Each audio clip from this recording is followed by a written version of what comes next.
We, the people of the United States, in order to form a more perfect union. This is the Franklin Constitution. Yeah. So turn to, Edie, turn to Article, let's just complete the transition from being a judge.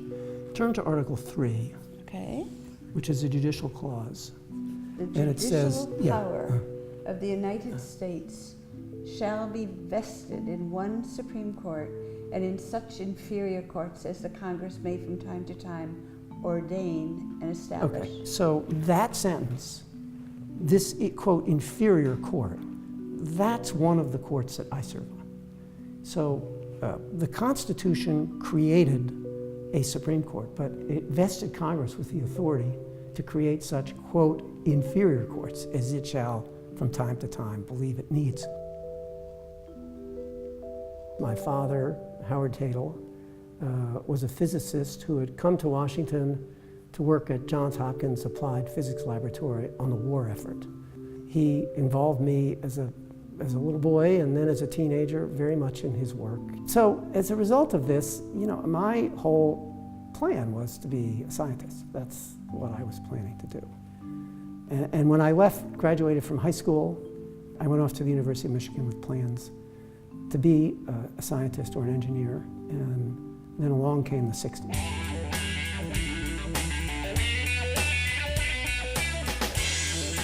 I was a freshman and then a sophomore at the University of Michigan.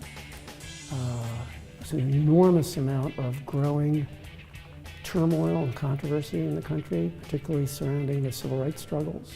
There were speeches, demonstrations. The papers were full of stories about demonstrations in the South, shootings, killings. You know, I was a freshman and then a sophomore in college, and we were interested in this. I was fortunate to have a summer job after my sophomore and junior years at Michigan in the Kennedy administration. And the summer would begin on the south lawn of the White House, where we would be greeted by President Kennedy. Fellow students of government, I'm glad to welcome you to the White House. And his message to us was, as you think about your careers, there's nothing more noble than a career in public service.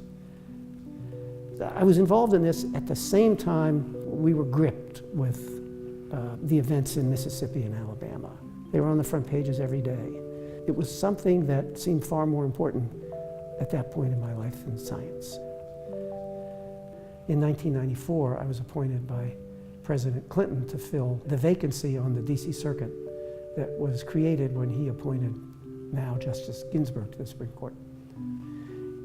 So when you're practicing law in a law firm, you have a very frenetic life.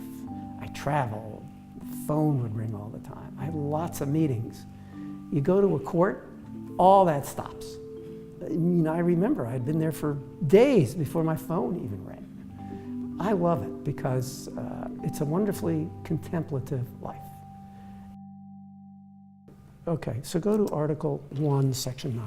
This is the slave trade clause. It says, the migration or importation of such persons as any of the states now existing shall think proper to admit shall not be prohibited by the Congress prior to the year 1808.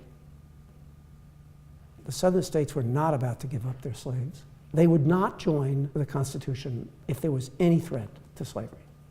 And this provision, this was a compromise provision, it allowed the slave trade to continue for 20 years. Not the slave trade clause, not the two-thirds clause, and not the Fugitive Slave Clause. Not one of them mentions the word slave.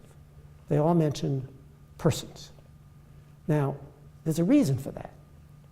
The Northern delegates insisted on that.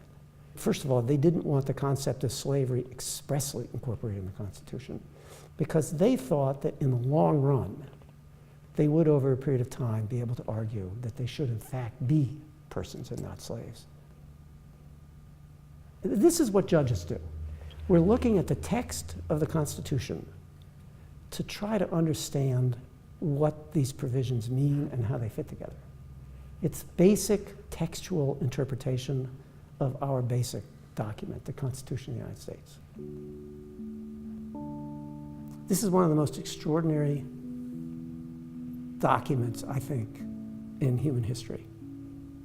The framers of this document created for the first time in human history a government that was not controlled by autocratic authority. The government they created had only the power that was given it in this document. In the Bill of Rights, they identified the inalienable rights that Americans have: freedom of speech, freedom of the press. It's the first government in human history that had those characteristics. But the United States that the framers of the Constitution were drafting a government for was just east of the Mississippi. It wasn't very big. Today, we're 30 times larger. We cover the whole continent. We have an internet. We've been to the moon and back. Yet, the two fundamental principles that made this Constitution work in the 18th century are the same ones that make it work today. Now, starting in the 1960s, when I was just a fly on the wall in the Kennedy administration, what those lawyers were doing in Mississippi was enforcing this document. That's what they were doing. They were taking their cases to court, and those courts were interpreting this same Constitution today. And that's what I do in my job. And you know, to be part of that, to have the privilege of serving on a federal appeals court, whose responsibility is to continue, you know, our 2.5 century effort to make this document work, is just the most amazing privilege anyone can have. I go into work every day thinking, how fortunate am I to be able to be part of this continuing experiment.